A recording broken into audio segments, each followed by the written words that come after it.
Нали, тя е голяма история, живота му е много дълъг.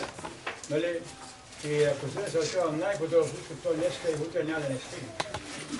Затова ще бъда по-кратък. Нали, а някой мога да допълня, ако знае нещо повече. Тук имаше един приятел, той го няма днеска, който от тях е водил, той е на моите години. И той го познава, но го няма. Да Станчо става, но знаете го. Да, нещо не е добре.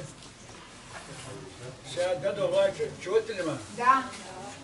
Някой, ако има там, да не може да чуе. Сега чана масата горе. Да, преместили. Да се преместили? Не бе, търпникам.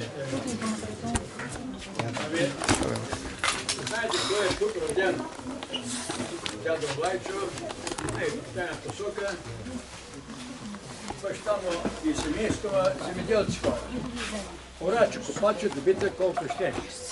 Имали нива около 180 декара, значи били доста напреднали в икономически, нали, до земеделци. И той ходил с хората по нивите, така. Но още от малък тая работа се проявява, като няма го сравнява с един друг ден, той е, защото е не сравним. Като малък още Балканската война, тогава преди да после казвал на хората: вървете на църква, се молите, защото предстои война, по-леко да минем от тази война. Те тогава добитък много, земеделие, кой първо да гледат хората, кой чул, кой не чул, както и е. Дошла войната, минала, дошла вече другата война, Първата световна война. Него го мобилизират, понеже става вече на години, нали? На войнишки години става и мобилизиран на Първата световна война, за нея говоря сега, нали? И отива войната и казал на началника си: ако може, дайте ми някой служба да върша, да не нося оръжие. Аз съм вярвал, човек така. Он е влязъл в положение командира му и му каза: ми ще бъдеш тук към обоза, ще носиш шаната, ще нома галенци, баките. И това е предволствал той войниците през време, когато е бил, нали, на служба. И така продължило. Войната минава и към края на войната всички ги, като на тревога, Западния фронт, веднага да тръгват и да гонят врага. И кого става тук деца, кой майка, баща, плачат хората: ще отидем там, ще не избият. И той ги успокоява. Идеи така: няма да се бътим, ще отидем до някъде и пак ще вън, контразапад ще полежа, ще върна. Кой го вярва, кой не го вярва. Отишли там някъде в Сърбия, по-нататък, айде, за което дошла, айде обратно издавайте. Това става 18-та година, нали, през оня век. И се върнали и разиздаде там каквото и се връща и почва пак по нивите, това. Но той не те се е криел, те по купите слами, завирала се да чете псалми, такива Библии, така, нали. Не е бил много така работа, не че не е работил, но интересувал духовното повече, нали. И дошъл така горе-долу на години, нали, за женитба, а майка много искал да го задуми като хората, нали, той да си има семейство, така, нали, като всеки така родител това го желая в обща линия, нали, говоря. И той не щял. Днеска, утре се отказал. Най-после те са наели неговите хора и отишли, му изправи най-хубавата мама от коня му. Най-хубавата мама се казва Йорданка, Данчето. Стройна като Йорданка, като песните. Аз се помня много добре. Сега почина към 87-8, не знам, там някъде беше, нямаше 90. До последно беше стройна. Стройна и запазена, за годините запазена е хубостта даже. И тая Данка му я водят в къщи. И ги оставят да се джумолят там, нали, бабата в къщи. Всички се изразявам на така. И говорили си, той е казал: Данке, виж какво си реча его. Ами, ако иска да сме като мъж и жена, остани. Ако иска да сме, извинявам се, Ако искаш да си като брат, сестра, остани. Ако искаш нещо друго, свободна си. Ти си избираш. И тя дрямала там, колкото стояла, някой ден, колко стояла, и си хванала борчичката и се тръгнала, ма било тъпничко вече, тъмнило са вечерта, да не видят хората, нали? Тогава срамота. И отива, тук къде е музея? Насреща къщата, те чорбажи хора бяха, защото навред бил там кадията, живеел там в този двор. С голям джинс, викат ги кадийските. И там е живеел брати, нали, той е по-голям от нея, от Анка. И тя отишла и стои на път на врата, не смее да влезе, какво ще каже брати. Може да насметя, оставя мъжете. И, защо сте излазя булей? Танки, що щеш тук, ами, булей, какво ти кажа, това и от тя ми рече, не може тя да живее, надея се. Ами, айде, бати, какво ще рече? Айде, влезе. Вляла тя в къщи, тя казала на бати какво е казала. Ами, що ме тъй, тук двора, голям къща, имот има, и останала там. Минава се колкото време, минава един Иван се казва, той по-млад от нея, и той я прибира и там се живее, жени се за нея, и там реда почва вече, там свади това. И тази Данка има поколение, тук е една Данка, внука, тя беше тук през цялото време. Нейната внука, тя носи името Йорданка. Беше тук от тази страна стоеше, и тя така като баба се е строена, а дъщеря и също и тя глава беше, тя почина дъщеря на тази баба Данка. Се казва Ганка, дъщеря ми, тя се замина, поколения оставяха, нали, илите и другите. Това е, нали, тъй.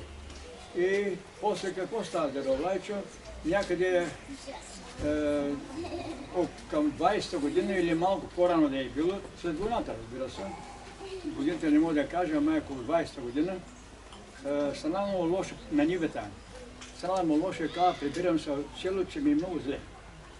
И там хората, домашните баща му, там брат му, други, добре, дошъл си, заключила се в стаята, неговата стая, в дома, заключила се, легнала се, да се оправи, нали, лежото си, нали.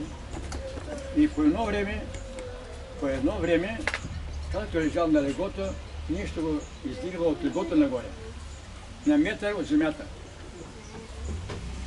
И тъй, мъж се вика се вари надолу, нищо му подпира. Мъж пък възоя, дали от това няма нищо. Мъж се не мога. Не стига той, като ме днес вика над кармиите, като ме повлече вика на север, пътуваме. И по едно време една голяма бяла къща. Там вика се поканика ме влязах и там наредени апостолите.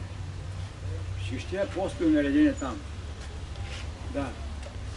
И един е казал, той дойде при нас, тук ще остане. Другия е казал, има работа да върши долу, на земята. Ще го пратим да я свърши. Зато е пратен той. Тогава ще му пратим един да го рекомендирува. Да му бъде, дали, ангел, нали, и пазител, и нали, да го ръководи долу на земята. Ами кой да е кой? Къде е Богомил Дамян тук, нали?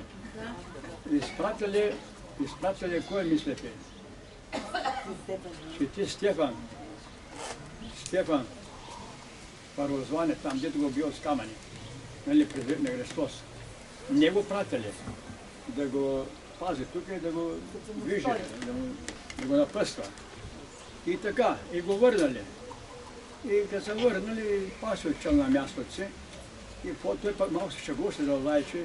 И вика, добре се заключих да му се не стаята. Ако бяха разбрали, че няма там духа му, ще жил да погреба. Нали, той заключил се. Да, той се умисли шагува, нали?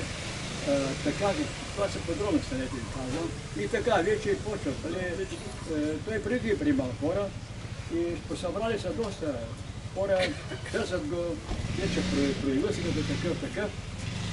И един дядо Митю е тук на края на селото по тая посока. Имало един кръстнаковист, ако някой запознал с тази група, дали вярваща, види кръстнаковисти.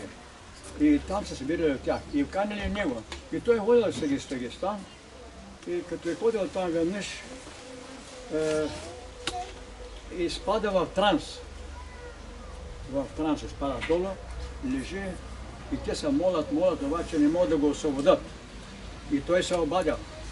Казал, вие сте слабички, не можете да му освободите от това състояние. Ще да вземе един-два коня, да отива в старо село, е тук на 5-6 км в Средна гора.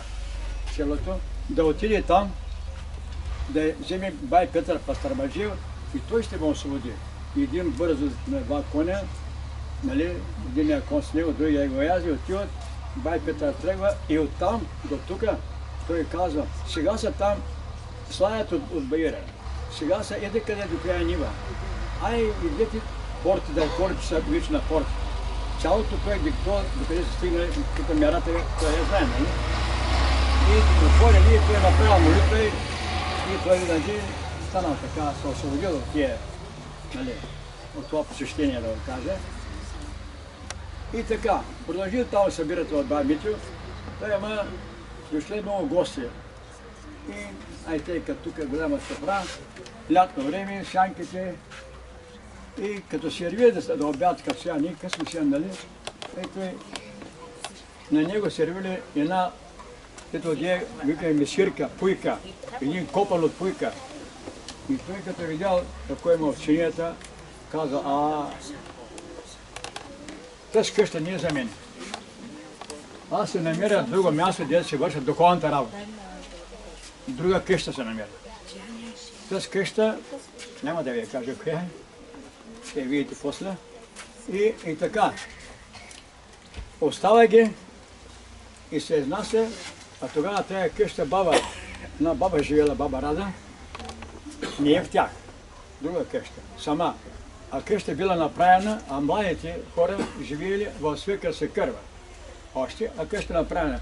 3 стаи, салонче и тя тази баба живеела долу. Да е малка стаичка. И той казал, Радкей, може да питаш младите хора, дали могат да живеят тук да се вършат духовната работа, че там не мога. У нас пък много добитък, чараци, аман. Ми ще ги питам влая. Питала ги, ми да отива къща свободно. Отишъл там 3 години и половина в тая къща, приемал хора, не да спи там, той си водил, но там приемал гости. Да. И поръчал на собственика младоженците, нали, още нямало деца, да отиде в Нова Загора, да поръчал маси, скамейки, столови, Нова Загора, дароделец. И казал на този младоженец, да го каже, еми баща ми, айде, хубаво. Изпил кавачето. Отишъл той, баща ми, вземал тези над каруста, чепи каруста, нали? Опа, сварял ги, като дойдат хората на целия двор, да има де да седнат, де да скортуват, де да хапнат, нали? И така, нали? Това вървял 3 години и половина. Тема, дядо Жечо, баща му, не мога да излезе на дюкяна, на хоре мака, да пие на ракия или нещо друго. Хората го подиграват. Ей, Жечо, чорбаджи, челак си бе. Той момче, виж го, почуй си каща да войде скита. Не е срамота бе, греота бе. Днеска му казват утре и казва, жена, тази работа не е харна. И какво ще правим? Ще му направим къща, има там на края на селото, направим там да ги приемат. От тази работа няма се откажем. И направим там една къща, тя беше къщата приземния етаж, салон и горе също, ай нали, приземния етаж, 200 палави, 2 етажа ги кажа. Етажа половина, като е поръчал учителя. И етаж и половина, най-много. Висока къща не е ovo. Така. И там почнал, там вече имаше младежки окултен клас, имаше такива талантливи младежи, които да се учат на цигулка, да свират, на други инструменти. А той знаеше кой има заложби музикални и субсидираше ги там, нали, доброволни такива дарения, отиваш да учи, да доби образование музикално И така, Блешко култен класик казах имаше там. И други събрания там се провеждаха, майка ми като малък ме водиш там. Нали, така, нали. Те има много хората събрания тук на края на селото. Ами то болести, офтика, туберкулоза. Тук откъде ли ще хора идват, се заразят хората, взели да мърморят хората. Айде, баща му, тук имаме една вещина, до ЖП гарата отдолу, и не баири. Отдолу имал към 20 декара нива баща му и там направили, той става 27 година. Не случайно повтарям 27 година, нали знаете какво е 27 година? Учителят, нали там направил изгрева, Тогава те къщи се правят там. 27 година от този век, преди 98 години. И тя представляваха много стаи, те по земята, равни. Много стаички имаше, а на западната залепена за тези стаи, един голям навес, от тук до края до двора, вижте ли двора? Толкова беше навеса, от север навес, тук отпред е чик, тук. Всеки, който дойде, престоява там седмица да чака ред. И там поднаведе, кой се носи чергичка, кой други така одеялниците, защото там е ЖП гарата близо, след от гарата опа, и да долайче, коне, каруци. И още баща му купил 10 декара нива, бахча направил, и който дойде и да гледа зеленчука, да се къса да яде градина, помна череше, имаше ред череше, ред това, ред това, и там скамейки, маси, като тук дълги няколко реда. И там, когато го сядаха, продължава се. И те и аз по нивите там, като да съм дете малък, и там ходя при тях често, като е близо нивата, прибягам, нали? Имаше едни пчели на източния край. Към 20 кошера ли бяха, повече ли много. И мед оттам вадеше, той беше пчеларен, айде по мастери, дома имаше мед, такива, тогава буркани стъкля нямаше, а други съдови, нали? И така продължава това нещо до 48 година, там. Но да отблия тук виждам една жена, която е от Кайрака, от Стара Загора, съпруга, ето е къде. Тя не е съпруг, той е на моите години, ама тогава, той е висок, нека мене Фидан Боилия, ами висок. И децата като него си има, мислим, че много голям от нас. Като хукли да бяга, и ние след него бягаме. Спесени за спиране. Виж командир на нас, да бягам да играем там народ. А тези баща се напояваше като едно конче, коня се казваше Алчо, един черен кон, и той го кара един Атанас. И той вада с ковички, който и там да чака уреда се, полива градинката, отбиват домата чушки и заливат колко щеш. Но хората си го правят, че за тях се разбира. И така, 48 година не, преди да почине, даде 8 година или 9 накрая, не, преди да почине Георги Димитров. Не знам как е било сега, разказва смъртта му на Георги Димитров. Да, 48 може би началото е било, не знам точно кога. Те взимат 2008 година пролет, ранна пролет. Баща ми се връща от били някъде в селото, вика на майка ми. Ти знаеш какво става тази нощ, тази вечер? Мама вика, какво са направили тези поразии, какво са направили пак, а? Тя знае, че хубаво не правят другарите. И ами взимали вика, влезе с една джипка към Батица Нощеска. Къде? Никой не знае. Година и половина, никой го не знае, жив ли е, дал ли е, къде е. И не там имам една куша пред къща, тя няма вече. И видвам веднъж неговия брат. Брат ми 3 години по-малък от него. Това е най-големия, той че една сестра има. После. Идва брат ми с едно писмо и чете писмото. Братко, живи, здрав се, не мислете. Добре съм. Един ред принесе на другия. Един ред половина. Толкова. Къде и що, никой не знае. И така, минава време, Георги Димитров, каквото е казал, се заминава и пак не го пуснаха.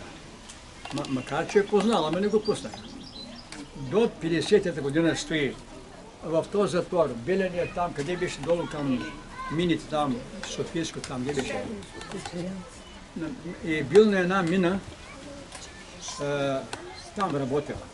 И казал на този, който ще бъде втора смена, началника на смената, нали по обяд към един се вече смената се сменя, казал: момче, не пусти работни да влият по мината.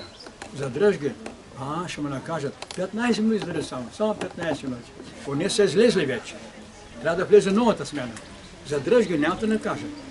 И той го послушал със страх. Излезе унес, те не са влезли, забавили се, мината се фрутова. Няма жертви. И пак не го пуснаха. И като е бил в затвора, началника там нещо имал болни хора и викал: бе, така и така, жена ми, лапто ми е болна, какво да правя? Той му дал. Казал му там, какво да прави, оздравели. И отишъл при него и казал: бе, кажи какво искаш да направя за тебе, нещо добро да направя. Имам тук връзки, нали, знаеш, началник съм. Той подрямал малко и казал: върнете ми Библията, която вземах. Това искам само от вас. Не да го пусна, да му върнеш Библията. Те вземали Библията му и той няма Библия. Върнете ми Библията. Само той поиска. Виж колко е скромен. Да. И така, идва това време, лятото беше, се спомням. Ние бяхме там по нивите, до гарата близо бяхме. И един влак пристига към 10 часа от София за Бургас, с Пловдив. И някой мина с кон. И нали, аз там край коня се върта, лапишка работа. Мина и каза: сега Влайо си идва с обедния влак. И замина. Какъв беше, то беше, не го знам. И баща ми вика: оставайте сърповите, тогава се женищна ръка. Оставайте сърповите да отиваме, че Влайо си идва с влака. Бей, айде, бързо, тупа са там, кърти се. Отидаме на гарата. Абе, тогава чудна работа, нямаше телефони, не за GSM. Нямаше телефони, нищо. Отидаме на гарата, има тази близо. Абе, че да първо няма да не падне. На околни села. Откъде научили тези хора, не знам. И той слязал първо в Стара Загора да се поправи външния вид в тях, кай Ракои. Там стоял ден-два, нали, се поуми така. И тогава, нали, на седмица беше, така. И тогава и хората там се разпсувах: кой излъгя, се оставяме нивите, купанте, уранта, житата. Мина обяд, нахранил ми се, чак вече тъй слънцето, като викат по Икендия, нали, към 5 часа е било лятно време, къде още. И пак баща ми даде един кайнак, има там извор, баща ми водеше да пои там коня и като се върне, вика: спирайте, събирайте снопите да ги вързваме, да ги справим на купчина. Влайо вече от тях си. Бе чак, от тях си. И на бързани, айде на каруста, отидаме в нас, а пък тогава нямаше чешмил коню. Майка ми слага един голям бакър, такъв, на слънча овдай и лаптоката окъпа. И майка ме окъпа и баща ми се нагласиха, отиваме да го поздравим, нали, да го видим. И майка ми дума: от мен няма се пускаш, нали, избягаш, ще дадем да ми чуще Влайо. Аз го знам с брада, беше такъв млад тогава. Вляза има то на красопътно и къща, народ, всички улици запълнени. Ние вървим тъй, пристъпваме, доди нашия ред, напред върви баща ми, майка ми и аз сме отзад. И майка ми за първи път я виждам да плаче. Само един път майка ми да плаче. Само тогава видях да плаче майка. Като целуша ръка. Дойде, и аз минавам, ма гледам го, ма не мога да го позная. Слаб, жел, тук окапела вече, побелял. Нам вика: те ма барна. Пенке на майке, то след пала е Петърче, ме. Той е много пораснал, бе. Да не му връки. И аз тогава чак по гласа, той вече разбрал, че той. И заминал ми така и вече тук се беше отселил и така продължава живота. Направя го пчелар в Конево ТКС-то. Там имаше към гарата отдолу, той знае къде има паша. И тук към Средна гора, места ги сега стоят тези пчели и Конево тая мед, от това ми забогатя даже. Той години ред гледа пчели. Нали, се почувства, нали, така, замогне селото, но през това време имаше да го следят. Другарите го следят. И го вика да не приема кора, защото пак ще го пратили в Белене. Плаша го редовно. Един случай има, баща ми се върна на бързани, беше над вечер и ме извика настрани. И вика, виж сега какво ще кажа. Извика Иван, той е приятел. Вече става по-тъмничко и отидете до общината, имаш една площадка. Там вземаха един кабролет книги на учителя. Вземаха, там ги оставят вънка. И гледайте, вика, то не е хубаво да крадеш, ама направяме го. Вземаме книги, опалвате в една друга градина, в която няма никой там. Носим ги, пренасяме, който можем вземаваме, носим. И тези книги, баща ми ги закова един съндък и в плевника отдолу, плевата. Десетилетия стоят там, не сме да ги отворим. Накрая ги отдръваме, тези мишките ги наяли. От тук, от там ги нагрижали мишките. Те изтваряме книгите и ги взимаха, да. Много история има. Тогава имаше такова нещо, което ние в ТКС-то ни облага много наряди. Наряди зърно, мляко, месо, яйца, 5 вида наряди. А пък 2 вола имаш, па искате мляко. Един тон мляко имаш като че, кава нямаш, какво ще правиш? И до 3 дни си ли несеш наряда, нали, той в където искат, на нивата облага. Има 100, който повече нива имаше, по-зле беше. Защото навърху нивата слагат яйца, мляко, той няма коза, пък искат мляко. Както и е. Един имаше Енчо Панайотов се казва, той живее към гарата и е казал на Държавна сигурност той: абе, другарю, дайте ми млечно семе да сея нивата си, нали, за кокошка сеете го и като да издоя нивата ще ви дам. Той го погледнал по челата и освободил ги другите. И каза да остане само този, който иска да му даде млечно семе. Останал бай Енчо там, айде в колата и в Белене. Като се върна, живее някой друга година, много як човек беше и млад. И се замина рано. Това са, нали, неща. После сестра ми, тая, която е между нас, аз имам 2 сестри, Мария и Иванка. Аз съм най-отзад из Старсака. И майка родила 7 деца, умрели другите. Близнаци имам 2 брата даже. И тази Иванка учи по педагогика от това. И баща ми не отеки се, не го приеха. Баща ми, айде върнаха Иванка, загуби 1 година, и до Сливен завърши на гимназия и толкова. И после аз трябва да отивам да уча. Дават характеристика от тук. Както идея, тук не ме приемат, там не ме приемат, той идва да гледа пчелите у нас. Нали, прескачам някои такива подробности.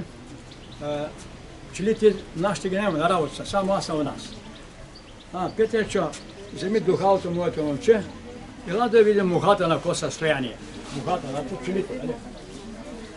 Взема аз, духам там, було имам, тук съм се окопчал, той изгоди ръце, няма нищо. Вади питата, и става октомври месец. Вече почнали учениците. Гледа, добре, не дейте ли бега се плаши, горе на пчелите просто. И време се обажда на мене. Абе вика, вижте ти варю на тебе. Дед да будниш, ще не те приема. Ама баща ти вика, ставали в стопанство, вика, обаче не го приемат.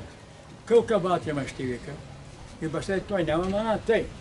Пак гледа пчелите, пак каже нещо и по едно време дума. Абе, Мишко, иди от Травна, бе.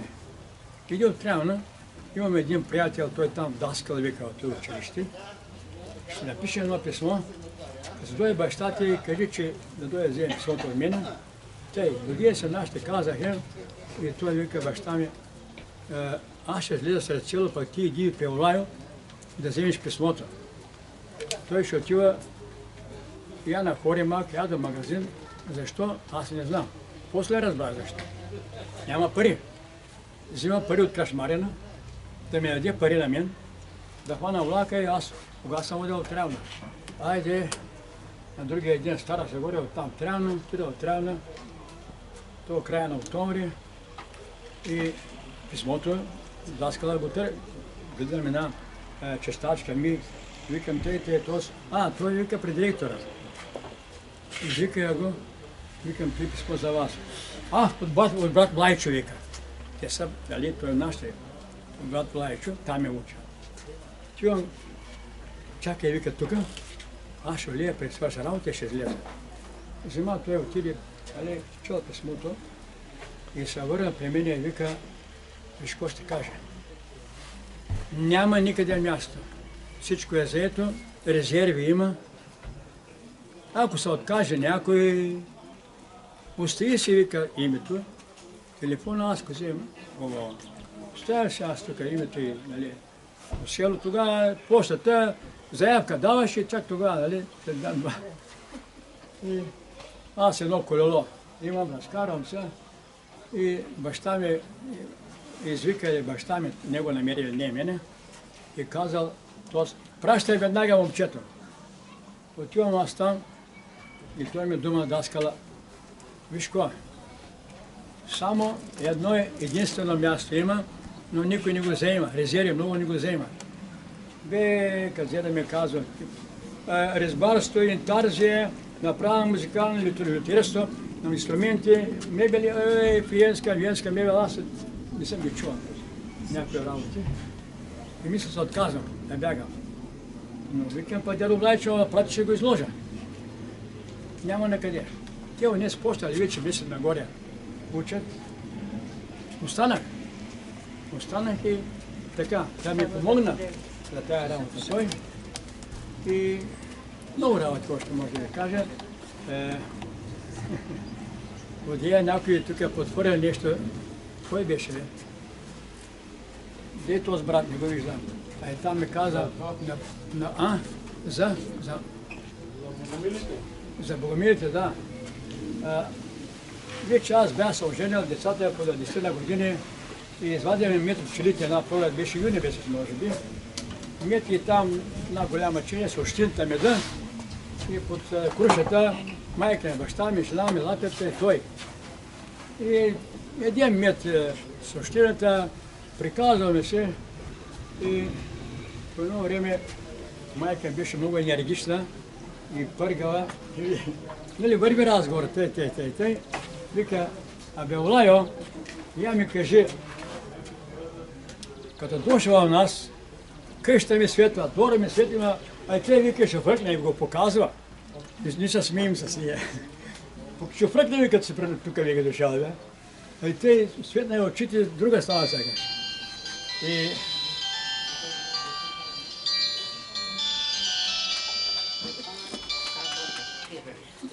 да, ало. Да. Кошка, ами няма, ти за кошка ме търсиш. Което е време. Аз съм в Миление, тук в Полю, Русева къща, бе. Тя до Полю, не знам. Еми, тук сме разказвам точно, да. Заповядайте. Сега късно рано заповядайте, хайде. Тъй. Бях стигнал до той. И майка ми тъй като казва,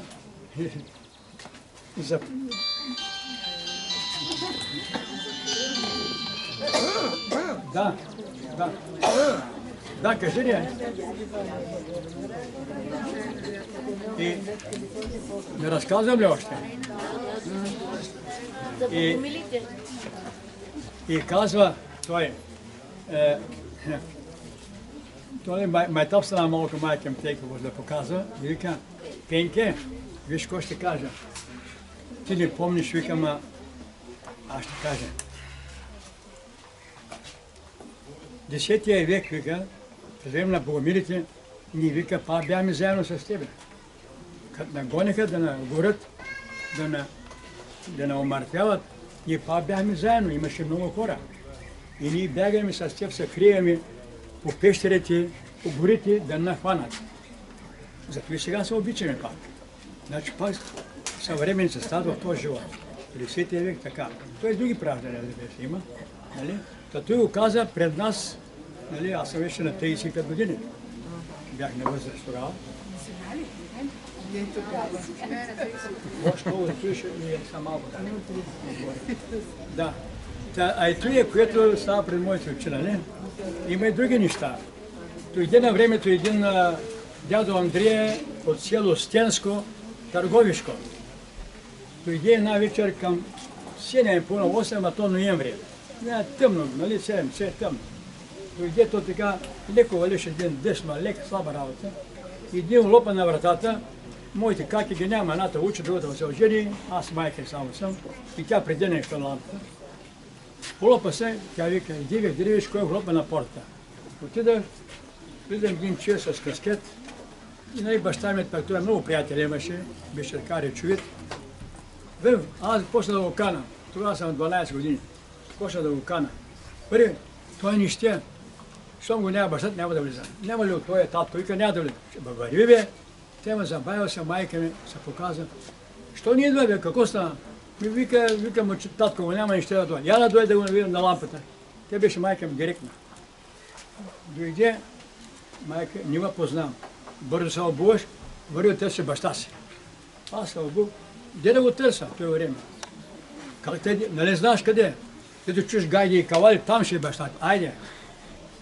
И аз разгледай тук, ай там беше сред селото кръшмата. Една голяма компания, тук гая, там кавала, той пее, беше песнопоец. Пее, мобета върви, и аз се не смея да влеза. Един имаше него братчет. Какво правиш тук? Викам, те са татко. Яла тук. Заведем при баща ми. Какво има бе? Викам, дойде един човек и канем го, не ще да влезе. Майка ми, викам, настоя, влезе там пред къщи. Отива и си вика, и сега идвам. Сигурно да го правят там на срапа. И дойде се баща ми, не се познава. А този човек следа от влака, тъмно, показва ми една посока, и сме една посока, да влака, че не живее, една посока сме там за полея пътя, и сме така, той в тази страна.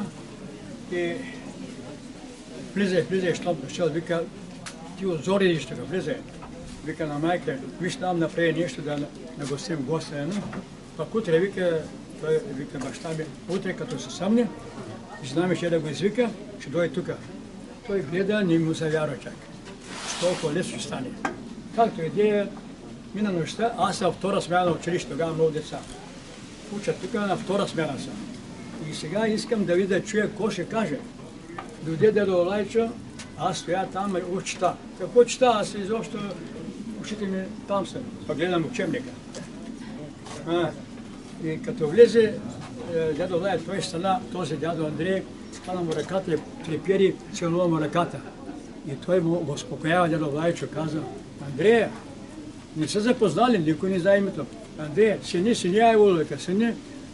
Той вика, лошо минало, вика, то няма се върне, сега иска да пита за твоето дете, което носи твоето име Андрейчо.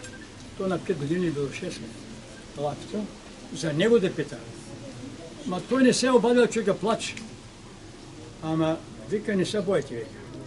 Ти вас, вика, с жената го е страх, че тя се залюбва с други булката, сланата, и Ерген е залюбил, иска да се женат, ама не ще лапито. Той го каза, той вика, не ще вика лапито. Вас се притеснявате това, че да не би, като и тя при него и вземе детето и ще останете и без сили, и без дете. Не се бои, вика. Той иска без детето, тя ще иде и се превожда, вика, то ще остане при вас и ще го спрати, даже е войник. Той е на години, човек, по него моите очи беше на години много. И те минава време, той му каза, което му каза, и то с Андрейчо отива войник в Ямбол. къде е търговец, тогава те ги взимаха. Отива в Ямбол и той на всеки 2 седмици даде Андрея, иди свиждането и опа на влака и в коню. Пристоя тук погостува ден-два, айде. Той продължи 2 години. И на едно идване вика бе на баща ми, абе толкова главоболие правя на пенка тук на вас. Ела един път бе, ела бе. И аз съм виж на работа, съм в Сливен. И вика баща ми, дядо Андрея накани, имали събора на 24 май. Виче, трябва да идем се накани, ще дойш, вика тук на село, пък имам 4 овце за мляко там. Бе се млищ, както идея, да ги посрещам и изпращам за някой ден. Те, годил се на село, те отидаха там и като се върнаха, и аз питам баща ми как изкара там, дядо Андрея, как го посреща. Ами вика, събора им стана на 24 май и цяло село изляло и на друга ден народ от тук и задай се вика една кола, където отгоре няма таван. Баща ми разправя, не дете са без таван. И един вика млад мъж кара колата и двама младежи на 17-20 години бяха, вика, махат с ръцете, той кара бавно, с жена си те отзад, те са младежи, синовете. И той казал баща ми, абе Андрея, те с какви са това, то с какви те? Той казал, ами то са бивш партизанин, били ерген, като бил партизанин, били някъде в гората и в Балкана огланели, отвъд една кошара. Хванали по едно шили или агни, да не блият тия агнета, дрезли им езиците, да не блият, да не се чуват. И отива там на ранен сън, минава време, идва 9 септември и той се оженил този мъж и но след това се равят двама сина, има едно след друго. И казват, тези двамата му са синови на този, дето отрязал езиците. И двамата сина са неми, не могат да говорят. Неми са не могат да говорят. Зато и че като направя тая бяла, нали. Това е с дядо Андрея. Много неща и са за себе си, пък дето мога да ви кажа. Това са много неща в моята история. На един Трифонов ден, тук нашите правят, има там една къща навес, горе от Средна гора. Трифонов ден, Пенчо Копадински беше тук още, по Малягата. И там много хора, ръченици, пък аз не съм такова малко. Той глити, той ще глити, от баща си. И отидахме там, сняг имаше. Апно ми, сръбно ми, воиха, шоляка ми с каишка, снега намокрил каишта, паднал някъде в снега и се тръгваме, нямам соляк. То сняг отдолу, мокрото, копчал се. Бе ми сега, първият соляк, който купил аз. Много Черенко беше намалил, тогава аз купил соляк. И викам, ще питам Дело Лайче. Той тъй, като вървим главния път отгоре, Средна гора, край тях мина, той тъй. И падам път на врата и той тъй стои под плочата. И тъй казал, ще играш, ще играш. Сега тъй ще бъдеш соняк. Без да му кажа добър ден още. Тъй този не се смее. Тъй, ще играш, сега тъй няма да бъдеш соняк. Аз да го питам, ами хубаво, кой го намери? Той вика, не го търси. Не бях го питал още. Няма такова да тук. Ще купиш друг. И аз го послушам. Значи, ако и да сърнали сме с бими, както и и скупя друг соняк. Толкова.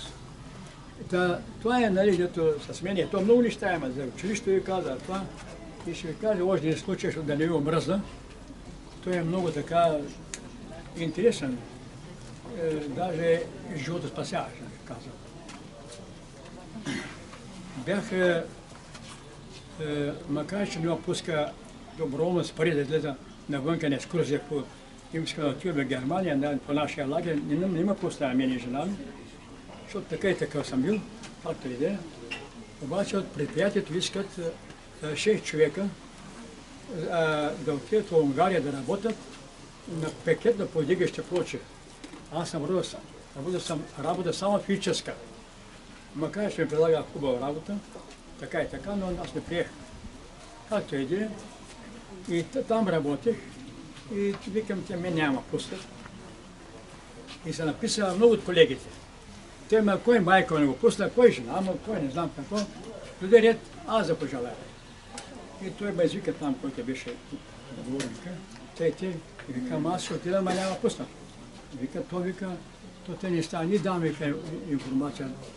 А то как било? Предприятието дава 6 човека, гарантира партийния профсъюзния, там е директора за тези 6 човека, без да проверя до сети. Те е било, аз да не знам. И има пуснат. Отида в България на работа и работиме там 2 години, третата, и си идваме окончателно от там. Подробно трябва да ви казвам. Идваме се, отправим до София с кухарите. Едно момче имаше от Криводол, Рачанско, колега. Вика, бе, сега тук е 11 часа, къде ще отивате? Ела изкараме до моето село, Криводол, там си, до си идете, други ден. И ние младежка работа, айде кухарите багажника, айде от Криводол, ако не трябваме, както идея, към сме легнали късно, и към 2:30 да беше 3 часа, сънувам един сън. Една вода мътна и една такава дъска около 2 педи, да премина на разстояние, може би от тук до уния долар най-много да беше, да премина през тази дъска. Обаче дейца ми са нови, нали? И съна ми тръгнах и две момичета, едното дребно, пълничко, другото дълго слабо. Мерят и ме пръскат. И аз се пирам, водата съм. Не мога никъде да ида. Моля се, оставите ти, пръскат ме. И в това време се събуждам. Гледам, викам, цигани бяха. Викам, цигани се нощ много лошо. Кой знае какво стана, викам, децата, жената, майка ми, баща ми, вече възрастни хора, не ме свърта. Съмна се вече и викам на домакина, дай да дирим почта, тогава няма такива телефони. Отидам и отворя почта, този него приятел. Звъня до Конил, баща ми на телефона. Татко, как сте, живо, здраво? Да, добре сме, вика, той става декември месец. Добре сме, вика, тук сме, пълна сме и той там не гориш много. Добре, и аз той ми трябваше. И връщаме се от Криводол, хващаме влака за Бургас отивам до София, оттам за Бургас влака, минава през това, не за Варна влака. Минава през Сливен и от Карнобат, там се отдели вече нагоре към Варна. И вадим билети, качим се, то беше 11, някъде към 2:30. 2:30-3 нямаше. И ми там се още много момчета лежи, аз съм на тази скамейка, той на другата. И закачали дрехите там, кухарка боя. По едно време, казална като дойде, и хората се качват навсякъде, ако има будни хора, отварят, има ли място, няма ли, заминават. Защото той обича спеше маса и теми ръката, виждам, че от тук надолу дрехи женски, поли, плокли. Нагоре не виждам кои са. И то полутъмно коридор. Така, по едно време изшумала нещо в джоба ми. Закача на палото и веднага скоча в една ръката. Той е едно момиченце, към 15 години, 16, в джоба ми. Това на ръката в джоба, моя джоба. И разпещал се, от той изляза там със селите, там дето да играе карта, отиде, да развикае се. И аз не бил да го пусна, ама ние бяхме последния там, опа, от другия вагон минаваше. И то варилно е напред слабото, а пък те следито е по-пълничка, държая. И бил да я пуснем, то му окара между вагоните. И изляза двама, един висок, другия по-дебеличък. И той с дългия марит не ме удари в рамото, ама аз се изкривих, не можа да ми направи нищо. Нали? И това време не съм влязала между вагоните, ма лъхна вятъра от тази страна. А то уни, аз не го видях, то полутъмно. Отворя вратата навънка, отворена. И застава вратата вътре. Вратата е чика долу, бащите е да ме първа. Аз ме лъхне, тогава го пуснах и влязала навътре. За добре, че те се събудили, ми дойде кондуктора с началник влака. И Коста, познаваш ли? Викам, познавам, гледам. Отидаме там, този вагон, целият вагон пълен с цигани от Пещера. Отиват на свиждане. Женски затвор в Осли. А пък тези знаят, аз не знам, тези, които пътуват, нали, знаят, че от София до Казанлък има полицая влак. От Сливен, от Казанлък до Сливен няма полицай. Кой има го полицай от Сливен до Варна, а и той разстояние няма. И тогава после джепчиите. И тогава, като нали, ме пребараха вече, нали, и викам, и той като видя каква работа, вика, кой де баща? Той вика, аз съм. И той пое, дай си паспорт. Той даде паспорта, и там го гледа този началник влака и умите беше бъркал джоба, то малко му вече така, нали, пораил, че ще задници. Взема паспорта и хоп по пазата.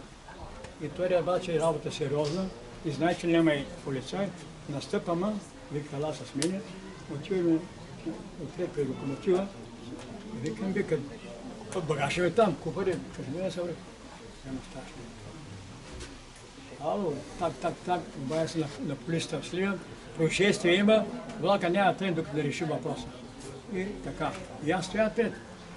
И вика на мене, този началник, нали ги познавам. Вика, ще гледа да не избяга.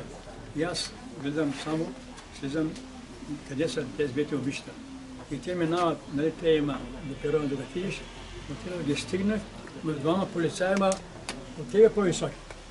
Двама правени, големи мъже, стоят на гарата, на перона, с палките. И аз като ги хванат тези обичта и само там главите, с косите като бил там и ги повляках, ама съм коражлия, полицайите такива уважаности, айде оставят на полицая и там влязаме и те влязай, то той бърка в джоба ми, за да беше избеля очите и тикви вика, тъй, и доктора този вика полицай, вие не сега какво ще правим? И той бащата вика, другай полицай, той вънка ще пада детето, вънка ще пада, айде телефона, ало, доктора къде е? Веднага голямата инжекция да идва. Когато чу голямата инжекция, да клепа. Този полицай такъв бой ги би 4-мата. След това се образува дело, викаме по дела, както е де. Те били джипчии, а те по-влакот. Много истории има да ви разказвам. И пуснаха полицай от Казанлък тогава и... Да. То те прибират, като прибират и всичкото Сливен. То банката не става. Много случки има. И с други хора, но... Къде си Бояна? Ти си показал едно късана с ученичка. Знаеш какво му казва? Нейната баба се е родила и вика един циган на Лиско, като нарила. Дяла вътре направо. Ражда се като диви с езика целият клип. Са дошли тук, много история. И оправи, много история. И да, случайно отвънка и тя не го казва си нищо. Здравейте, аз съм Беда. Можете ли да разкажете историята? Защо не знаем нищо за него? Ето аз нещо научих случайно за неговото съществуване. Питайте властта, не питайте. Властта питайте. А кой е бил той? Кой? Дядо Вайчо. Той е първият класиран на първо място, да не кажа голям мащаб в Европа поне.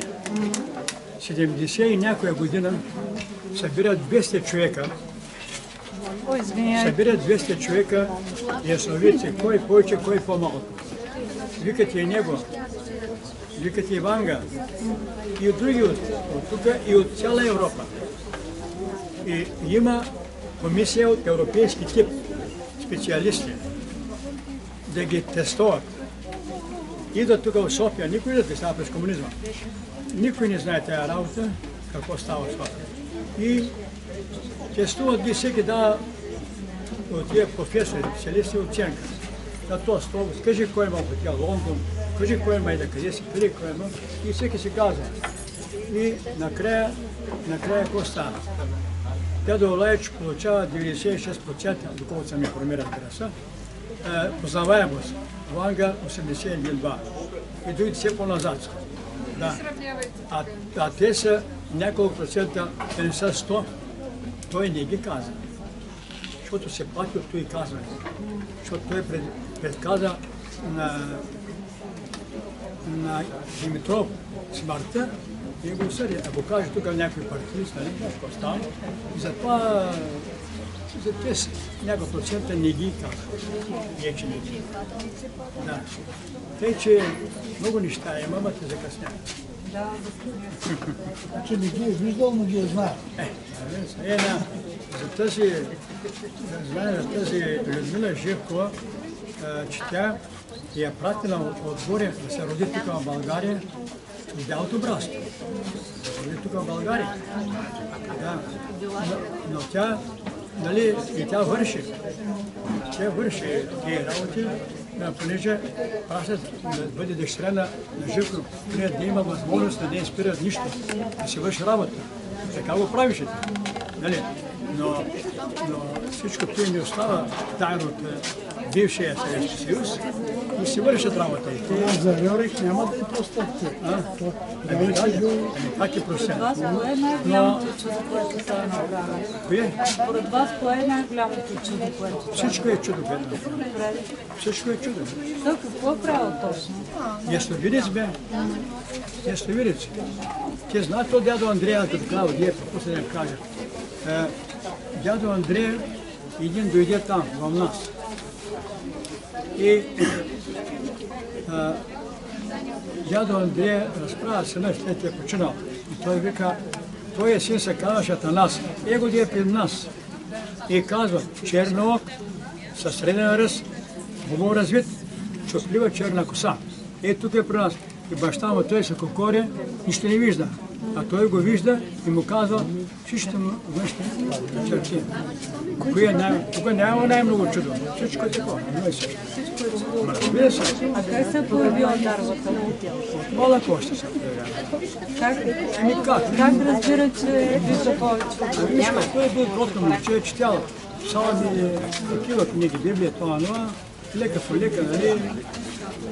Има кой да го ръководят горе.